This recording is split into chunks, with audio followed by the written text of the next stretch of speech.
hoje o Ai Me Conta está na Universidade Federal de Itajubá, que é também a casa do nosso projeto, e a gente vai conversar com o professor Zambroni, conhecer um pouco da sua carreira, da sua trajetória, da sua experiência de pesquisa em Minas Gerais.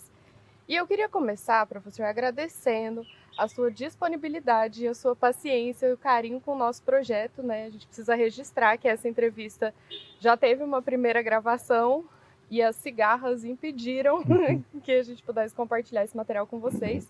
Então a gente está aqui de novo, eu te agradeço muito mesmo. Não, eu que agradeço o convite inicial e a insistência no convite. É uma alegria estar aqui, vamos conversar e ver o que eu posso oferecer para ajudar o projeto, tá bom? Uma alegria. Temos uma concorrência boa aqui hoje com as nossas cigarrinhas. Eu pensei a mesma coisa. Que bom. Eu queria te convidar então para começar se apresentando, né? Quem é você, qual que é a sua formação? Bom, eu sou Antônio Carlos Zambroni de Souza, meu nome completo, né? Eu nasci em Volta Redonda, no estado do Rio de Janeiro. E aí eu fui estudar depois na UERJ, fiz o mestrado na PUC, sempre em engenharia elétrica. E fiz meu doutorado também na área de engenharia elétrica na Universidade de Waterloo, no Canadá, entre os anos de 92 e 95. Aí quando terminou, eu vim imediatamente para a Universidade Federal, na época ainda EFEI, né? E que depois do Unifei, a partir de 2002, né? Unifei, e estou aqui desde então. Então são 30 anos que eu estou aqui, atuando inicialmente na área de engenharia elétrica, ali no Instituto de Sistemas Elétricos de Energia, e de uns anos para cá também no DETEX, que é o curso de Tecnologia de Sociedade, né? Então eu atuo na área de graduação e pós-graduação em pesquisa nessas áreas. Pesquisa interdisciplinar também, né? Isso, isso. E você sempre pensou em ser cientista? Pesquisador, assim? Saiu da graduação e foi para o mestrado? Não, eu acho que eu digo assim, o sacrifício diuturno dos meus pais na minha formação e educação. E a sorte também, depois, as contingências acabaram me levando a isso. Eu te digo uma coisa, Marina, se alguém falasse para mim, quando eu tinha 13, 14 anos, eu sempre gostei muito de estudar, se alguém dissesse assim, olha, você vai viver disso, eu ia achar que era uma brincadeira, né? Então aconteceu de eu ser professor, de tantas coisas boas que aconteceram na minha vida, eu acho que essa talvez seja a melhor. Eu não planejei, aconteceu. Aí quando eu entrei no mestrado, eu tomei um susto. Eu falei assim, caramba, eu gostei desse negócio aqui. Vou fazer disso aqui a minha vida. Aí eu decidi naquele momento que eu faria doutorado e que esse seria meu dia a dia. Foi uma decisão boa que eu tomei. Eu fiquei muito feliz com essa escolha, né? Sem arrependimentos. Nenhum arrependimento, nenhum. E a sua área de pesquisa hoje é a mesma desde o mestrado? Teve mudança? Como que... Não, ela mudou, porque como já dizia Belchior, né, tudo muda e com toda a razão, né? Então, as coisas que eu mexia, eu continuo mexendo. Eu mexo com estabilidade de tensão, com estabilidade de sistemas, eu ainda mexo com isso. Mas aconteceu que nós estamos vivendo hoje uma transformação no mundo todo e também no sistema elétrico, né, no sistema de energia. Então, não só eu, mas todos os meus colegas tiveram que se adaptar, tiveram que estar antenados com tudo que está acontecendo. Então, hoje eu estudo coisas que nem passavam pela minha cabeça quando eu fiz minha graduação, meu mestrado e meu doutorado. Algumas sequer eram ensinadas, né? Então, a gente vai se adaptando. Isso na área de engenharia elétrica, né? Eu atuo hoje com redes inteligentes, cidades inteligentes. Mas aí tudo isso está associado a um contexto que tem a ver com pessoas, porque tudo é feito para pessoas, né? Então acaba que eu tenho a oportunidade de atuar no DETEX, mas mesmo em engenharia elétrica, eu tenho uma preocupação muito grande de passar para os alunos que eles têm, sobretudo em dissertação e tese, que tudo que nós fazemos tem uma implicação social.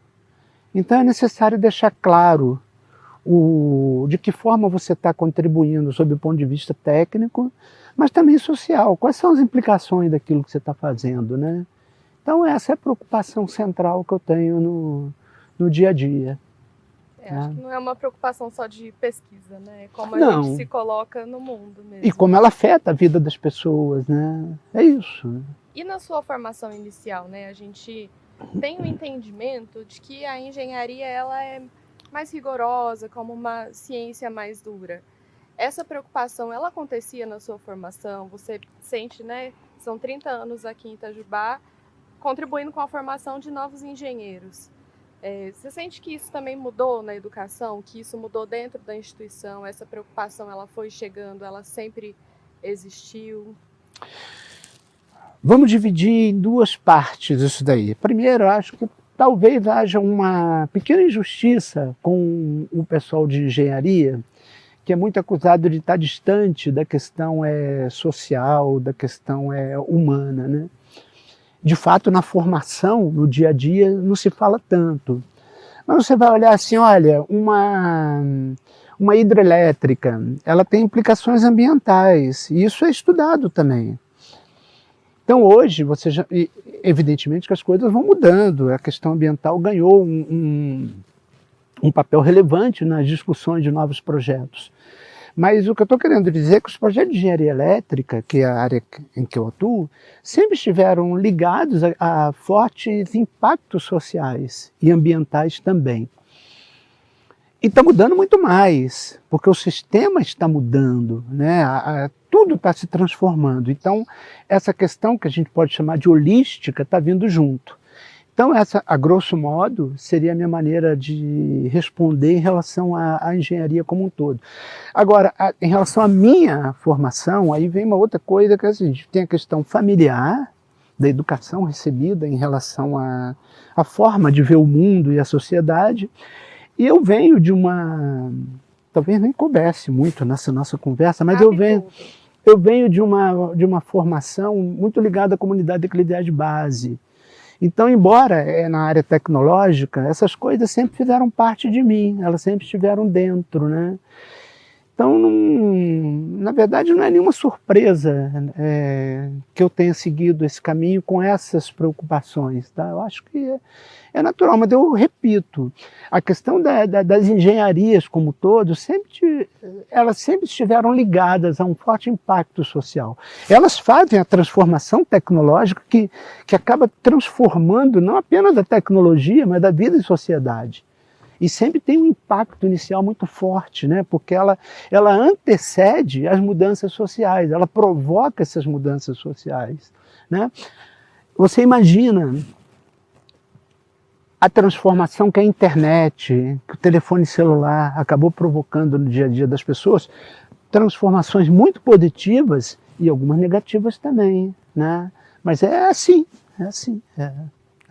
É a não neutralidade da tecnologia, isso, né? Que é uma discussão que a gente tem uma discussão do DPEC e tudo mais, de pensar que a gente é afetado por aquilo afeta o nosso modo de agir. Isso. Esse olhar é importante, né? Sem dúvida. E cada vez mais, né? Sim, e você não está sozinho aqui com essas preocupações e com essas construções, né? Eu sei que tem muitos projetos de extensão, projetos em parceria com outros pesquisadores. Queria que você apresentasse um pouquinho também desse trabalho. Puxa vida, Marina, essa é uma pergunta importante pra caramba. Porque o que acontece é o seguinte, mesmo se você for analisar essa parte transformadora tecnológica da universidade, ela é muito importante, porque é isso que faz com que você, por exemplo, tenha acesso a novas vacinas, com que você tenha acesso a tecnologias que melhoram a vida das pessoas. Isso tudo está acontecendo na universidade pública, cada vez mais atacada, e acontece aqui, nesse campus. São muitos os meus colegas que fazem coisas muito relevantes. Isso se eu me concentrar apenas na questão técnica. Mas não é só isso. Existem alguns colegas, ou vários colegas, que têm enxergado uma preocupação muito grande em relação ao papel da universidade no seu entorno. De que forma? Se você observar o CNPq, ele dá um prêmio de jovem cientista, faz uma pesquisa rápida e você vê que, em geral, está associado a soluções locais. É uma coisa interessante isso. E nós temos vários colegas aqui que têm essa preocupação. Então, por exemplo, no ano passado, o grupo Greens, do qual eu faço parte, promover uma interação durante um semestre, considerando alunos de iniciação científica, um projeto de energias renováveis com a Escola Major. Nós fomos lá, eles vieram aqui, foi uma interação de um semestre muito boa. E foi um projeto piloto, porque a gente está querendo colocar os pés lá dentro numa parceria permanente com essa e outras escolas. Então agora nós vamos começar, inclusive com colegas do DETEX. Então nós vamos tratar da questão da energia, do alimento e da mobilidade urbana. E qual é a agenda oculta disso daí? Nós estamos muito mal intencionados. Por quê? Porque nós queremos que esses alunos do Major queiram estudar aqui conosco. E queremos que os alunos de iniciação científica, que fazem parte do projeto, queiram fazer o seu curso de mestrado conosco. Então é uma chance de você mostrar uma inovação, porque nós não queremos falar de forma superficial de coisa nenhuma. Nós queremos que isso faça parte de um projeto integrado de pesquisa aqui dentro. Ao mesmo tempo que a gente abraça a comunidade. Esse é um projeto. Eu posso falar dele porque dele eu estou participando. Mas se a gente sair pesquisando aqui, vai encontrar muitos colegas fazendo muitas coisas nas comunidades. Essas coisas estão invisíveis. Esse projeto aqui pode ajudar pra caramba essas pessoas exporem o que elas estão fazendo e a comunidade saber. Porque, repito, a universidade, ela ainda não é vista pela sociedade ou pela comunidade com o papel inteiro que ela tem. A culpa talvez seja minha também e dos meus colegas. Talvez a gente não esteja sabendo levar isso para a comunidade. Está na hora. Então é isso. Eu não sei se eu respondi bem o que você tinha em mente, Marina. Era isso? É isso. Eu acho que é pensar em iniciativas mesmo que rompam, né, esse muro que divide a universidade da cidade. Né? Eu sou de Itajubá, eu fui estudar muito longe daqui, e eu custei a entender que esse é um espaço que me cabia, né? E eu acho que é importante a gente falar que a gente está numa universidade pública e que esse espaço ele é de todo mundo e ele precisa ser ocupado, entender como que a gente acessa, mas para querer estar aqui precisa dessas iniciativas, né? De o que acontece ali dentro, por que é interessante esse lugar, por que é bom que eu vá para lá? E não só isso, às vezes informação básica. Às vezes o menino que tem 16, 17 anos, ele não sabe que aqui é gratuito. É impressionante isso, sim, mas é uma realidade. Ele não sabe que aqui é gratuito. Então é necessário informar, é necessário mostrar o que se faz e o que pode ser feito, né? É isso. Comunicar e promover esse acesso. Né? Comunicar e promover o acesso, é isso. E pensando nessa comunicação, né? A gente sabe que dentro do universo acadêmico a gente tem a comunicação com publicações em revistas, atualização de currículo Lattes. Né? Mas existem tantas outras plataformas de comunicação, como que você percebe hoje a importância da divulgação da ciência, da comunicação científica que extrapole, né, o currículo Lattes e essas investigações que só quem está aqui dentro sabe o que é um currículo Lattes, por exemplo. Uhum. Puxa vida, como é que eu vou elaborar isso? Eu vou colocar de duas formas. Eu acho, em primeiro lugar, é necessário entender o seguinte. A nossa função primeira é formar bem os alunos que entram aqui. Junto com isso, a gente faz a extensão. A extensão é importante, ela não pode ser mal vista, ela é importante. No fim, a indústria do país tem que se beneficiar do que se pensa, do que se cria na academia. E tem também a questão acadêmica, que ela é fundamental. É ela que, no fim das contas, acaba criando o material para que a indústria possa se beneficiar. Então, esse tipo de divulgação é um tipo de divulgação mais restrito a cada comunidade. Eu não sei o que os meus colegas da química, por exemplo, estão fazendo, do ponto de vista científico, tá? E é natural, não tem problema, porque é uma coisa restrita àquele grupo, aquela área de pesquisa, melhor dizendo, né? Então, a participação em conferências, a publicação, ela é fundamental. É isso que vai fazer com que a pessoa se desenvolva. Eu sou não apenas um entusiasta disso, como eu sou um praticante desse tipo de ação.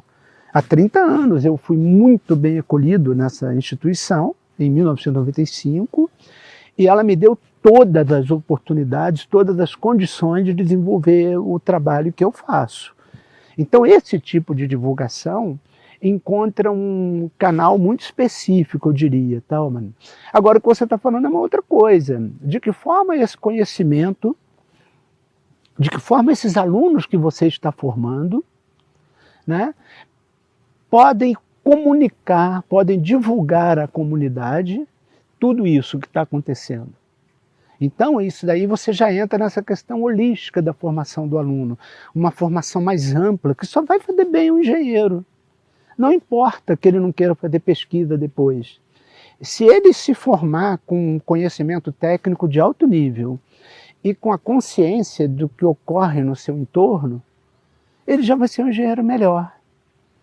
Então, essas outras formas de comunicação, eu ainda não sei te dizer, porque eu tenho tentado várias e algumas falham. Nós temos aqui no Instituto do Sistema de Elétrica e Energia uma revista de divulgação. Mas você, Marina, jornalista, que trabalha com divulgação, não sabe dessa revista. Ou eu estou enganado, né? Não, não sei, não conheço. É isso que eu estou falando. Então existem várias ações acontecendo e que mesmo as pessoas que são entusiastas dessas ações, às vezes não conhecem. Está faltando fazer alguma coisa que eu ainda não sei o que é. Espero saber, tá? Para poder colaborar, né? Contribuir com esse processo. Sim, eu acho que, não sei, também pelo mestrado, mas pela minha formação inicial, né? Todos esses desafios, eles são interdisciplinares, né? A gente precisa de uma equipe que consiga entender a importância da pesquisa técnica e desses congressos e da divulgação nesses espaços, mas a importância também dos outros espaços de comunicação, né? Acho que não colocar um peso diferente para cada um desses espaços. Isso, mas, e ressalto, uma coisa não substitui a outra. Eu continuo sendo entusiasta de um curso formalmente duro, no sentido de ser um curso difícil mesmo. O que importa inicialmente é a motivação. Então você se motiva a fazer alguma coisa que pode ser difícil. Então aquele curso, se ele é um curso difícil, por exemplo, o curso de engenharia elétrica, ele é um curso muito abstrato. Ele deve ser um curso difícil. Eu não proponho tornar o curso facinho para que as pessoas venham e queiram fazer. Não é isso. O que a gente quer é que todos os cursos tenham suas complexidades, mas que eles alcancem a sociedade, o que de bom eles podem trazer, além da boa formação dos alunos. É isso. Entende? Agora, veja, se o aluno se forma com essa vertente, com esse sentimento, ele já vai ser um profissional melhor. Já está valendo, minha opinião. Tá? Sim. Não, com certeza. E essa sua experiência toda, né, na licenciatura é em Minas Gerais e você não é nascido aqui. Não. Como que foi para você chegar aqui nesse espaço, né? Você sente que foi diferente dos outros espaços também institucionais e de ensino que você frequentou, uma cultura diferente? Essa história de que Minas é muito acolhimento, é verdade para quem não é daqui? Uhum. Bom, eu já tinha uma relação forte com Minas Gerais por causa de Milton Nascimento, Fernando Brant, essa turma toda leva Minas para o Brasil, né? Quando eu cheguei, essa pergunta é bacana, porque quando eu cheguei aqui, aconteceram duas coisas. Primeira, eu fui muito bem acolhido na instituição. Tem que olhar para a câmera agora, eu não estou fazendo média com as pessoas que me acolheram. Eu fui muito bem acolhido aqui, me deram todas as condições para que eu trabalhasse com o que eu quisesse trabalhar e contribuísse com o que eu pudesse contribuir. Então eu me senti institucionalmente muito bem acolhido há 30 anos atrás e isso não mudou ao longo dos anos. Eu sou tratado com muito respeito, com muito carinho. Eu não posso me queixar dessa instituição que se tornou minha. Eu não estudei aqui, ela se tornou minha. Mas essa instituição não é Minas Gerais, ela é um pedacinho de Itajubá, que é um pedacinho de Minas Gerais. E aqui eu tive a felicidade de ter contato com a cultura local. Então eu me tornei muito próximo de algumas pessoas muito queridas que fazem coisas muito boas. Gildes Bezerra, o Plínio, o Oliveira, o Giovanni. Então, acabou que eu pude organizar durante vários anos. Depois da pandemia, não voltamos, o que a gente chamava de uma noite estrangeira e uma noite africana, em que os alunos estrangeiros eram convidados a falar de seus países, e no intervalo entre um e outro, o Gildes declamava um poema, e aí às vezes era o Plínio, às vezes era o Oliveira, às vezes era o Giovanni, um deles cantava uma música local. Então era uma troca. Então, como eu tive a felicidade de ser institucionalmente bem recebido e ter um contato quase que imediato com a cultura de Itajubá e de pessoas gigantes, todos eles gigantes, né? Aí eu fiquei muito bem acolhido. Então, para mim, sim, Minas Gerais me acolheu muito bem. E você já conhecia Itajubá? Já tinha ouvido falar? Ou... Eu tinha ouvido falar muito de Itajubá, porque eu sou de Volta Redonda e lá tem a CSN. Então muita gente de Volta Redonda vinha estudar aqui. Na época não era o SISU, então eu sequer fiz prova para Itajubá. Você vê como são as coisas, né? Sequer fiz prova. E muitos engenheiros formados aqui iam trabalhar na CSN. Meu pai trabalhou na CSN, meu pai foi técnico na CSN. Então eu ouvia falar de Itajubá o tempo inteiro, mas eu nunca tinha vindo a Itajubá. Aí depois, inclusive, mesmo durante a graduação, você começava a ouvir falar em Itajubá, de professores de Itajubá, mas somente ao fim do meu doutorado é que eu tive a oportunidade concreta de conhecer Itajubá. Aí eu vim para ficar, vim e fiquei trabalhando desde então. Então fui muito bem acolhido, respondendo de novo sua pergunta, muito bem acolhido, Marina. E nunca pensou em ir embora? Nunca pensei em ir embora, nunca pensei em ir embora, porque eu já fiz esse exercício algumas vezes. Quais são os lugares no Brasil que te permitem trabalhar numa universidade de excelência como essa daqui e numa cidade como é que eu digo? De um padrão de vida tão elevado? O ar é bom, não é violenta, você tem muita coisa boa para fazer aqui, numa condição de vida muito confortável. Eu vi assim, caramba, que sorte que eu dei de ter sido convidado para Itajubá, né? Então eu vejo poucas cidades no Brasil hoje que eu teria tido a condição não apenas de fazer o que fiz, mas de viver como eu vivi, porque eu criei meu filho aqui, né? Minha esposa e eu temos um filho, hoje adulto, já mora fora daqui, né? Mas ele estudou aqui na Unifei, inclusive. E tudo isso me permitiu, por exemplo, trabalhar duro durante o dia inteiro, mas almoçar todo dia com a minha família. Então é uma qualidade de vida que você não... tem muita dificuldade de medir, sabe, Marina? Mas tudo isso para falar que eu nunca pensei em ir embora. Você só perguntou isso, né? Mas caramba, gente... Era só falar assim, não, nunca pensei em ir embora, Marina.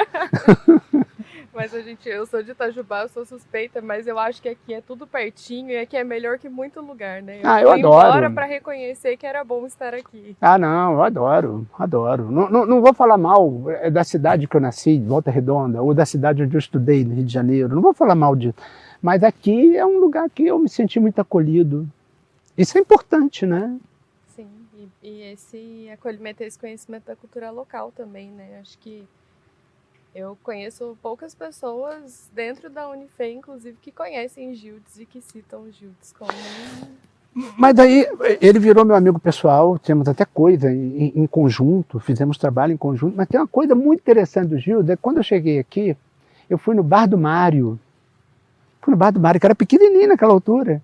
Aí havia vários cartazes com um poema do Gildes. E aí tinha um lá que no final era quando eu morrer quero virar Minas Gerais. Então eu falei assim, rapaz, esse cara aqui não é burro não. Mas eu não imaginava que anos depois eu seria tão próximo dele, eu conheceria uma pessoa tão querida, tão importante, né? Então eu dei sorte, eu fui dando sorte, Marina, a verdade é essa, entendeu? Fui dando sorte, né? Sim. É isso. Eu preciso fazer uma provocação, porque é relacionado com a minha pesquisa também, com a minha relação com a cidade. Você está aqui há 30 anos. Você acredita que a nossa cidade, que as pessoas que são de Itajubá conseguem reconhecer e acolher o tamanho e a grandiosidade dos nossos artistas, né? Na música, na poesia? Você acha que essa é uma cidade que, como te acolheu, essa cidade consegue acolher os nossos artistas, os nossos músicos? Ainda bem que você chamou de provocação, porque a provocação... Então é o seguinte, a gente está vivendo uma época, e Itajubá não está fora disso,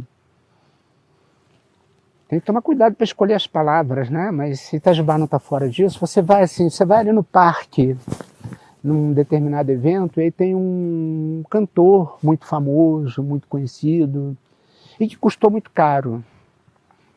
Eu deixo registrado o seguinte, eu tenho ciência, eu tenho convicção de que tudo é honesto, tudo é certinho. Não é disso que a gente está falando. O que eu estou dizendo é o seguinte, nós temos muitos artistas locais, muitos. Inclusive teve uma ocasião que eu organizei um evento para o Gildes, na Faculdade de Medicina, e chegou lá, tinha um monte de gente que eu nem conhecia e que eram artistas fantásticos.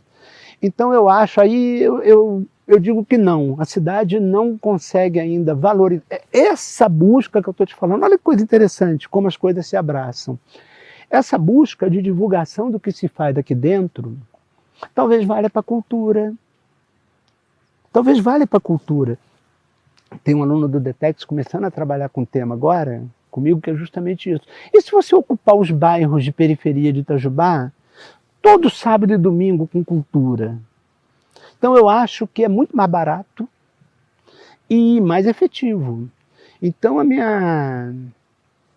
E tem uma outra coisa, né? Se você for conversar, as pessoas mesmo de Itajubá não têm ideia do perfil social da cidade. Como isso muda e a entrevista fica gravadinha, mas o número, por exemplo, de beneficiários de programas sociais é um número elevado. E nós temos que levar cultura para essas pessoas. Tem que levar oportunidade para essas pessoas. Porque a história tem mostrado que toda vez que elas podem escapar desse ciclo, elas escapam. As pessoas não são preguiçosas, ô Marina. Marina, você vai ter que entrevistar outra pessoa para responder de maneira mais direta as suas perguntas. Você só me perguntou assim, caramba, a cultura chega para as pessoas? Era só eu falar que não. Eu acho que está faltando muito trabalho de divulgação, está faltando atuação do setor público municipal, deixando claríssimo, falta sim. O setor público municipal, o poder público municipal tem que atuar, mas eu acho que nós também, da Universidade Federal de Itajubá, temos um papel nesse contexto aí, e não chega, a cultura não chega. Eu acho que não chega, inclusive para fazer merecer, para fazer valer tanta gente importante que a gente tem na cidade fazendo cultura de qualidade. Eu só queria responder que eu acho que vai ser muito chato entrevistar alguém que não extrapola e que não põe outras perguntas na minha cabeça. Eu acho que... Ah, e no detalhe, essa questão cultural, ela se aplica à música e à literatura também. A literatura também, tem muita gente fazendo coisa boa em Itajubá. Sim, e aí acho que aproveitar que você trouxe, né, como um desafio dessa divulgação e dessa comunicação, não só dentro da ciência, mas dentro de tudo aquilo que é produzido aqui, né? Você conseguiria colocar, assim, um desafio e uma grande vantagem de trabalhar com a pesquisa, assim, que seria um maior desafio e um grande privilégio? Para mim é um privilégio em tempo integral eu ter o prazer de continuar estudando e poder formar pessoas. E, paradoxalmente, esse também é o desafio, porque o desafio de você ser intelectualmente honesto com as pessoas que você está formando, de você ser correto no que você está publicando. Então, são desafios que são, ao mesmo tempo, privilégio. Eu poder acordar segunda-feira de manhã e falar assim, puxa vida, inicia-se uma semana maravilhosa de estudo, de coisas lindas para pensar. É uma coisa fantástica. O meu irmão, olha o dando volta de novo, meu irmão, ele trabalhou no doutorado dele, ele fez psicologia, ele trabalhou com a questão do trabalho. O quanto o trabalho pode ser prazeroso ou opressor. Ninguém é neutro em relação ao ambiente de trabalho, né? E o ambiente, para mim, de trabalho, o meu trabalho é prazeroso. E ao ser prazeroso, ele, portanto, é um desafio e um privilégio. Acho que é isso.